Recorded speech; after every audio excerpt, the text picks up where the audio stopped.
حين ولدتها طيب. بله بیننده گرامی سلام الله علیکم، بفرمایید.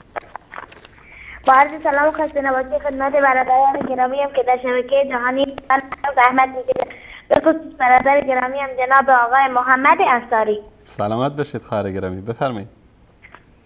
ببخشید من توی کتاب یه داستان خونده بودم، میخواستم واسه شما هم بخونم. خیلی کوتاه و مختصر بفرمایید خواهر گرامی.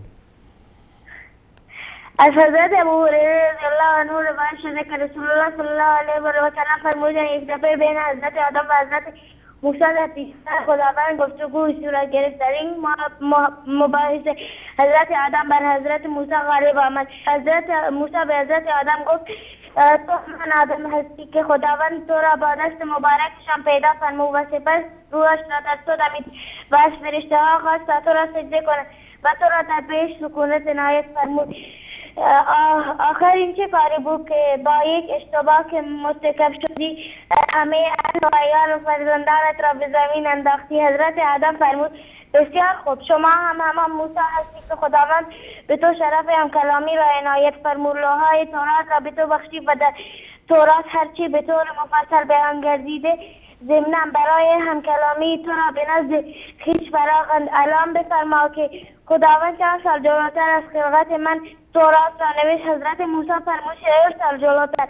حضرت آدم فرمود آیا در آن نوشته شده بود این چیز و عصی آدم ربی فغوی هم نوشته شده بود؟ حضرت موسی فرمود آره نوشته شده بود. حضرت آدم فرمود آخرین مورد که 40 سال جلوتر از خلقتم در مورد تقدیر و قسمت من این چیز نوشته شده است مرا مورد ملامه قرار میدهی؟ رسول الله صلی الله علیه و سلم فرمود آری. حضرت آدم با این سخنش بر حضرت موسی غالب آمد.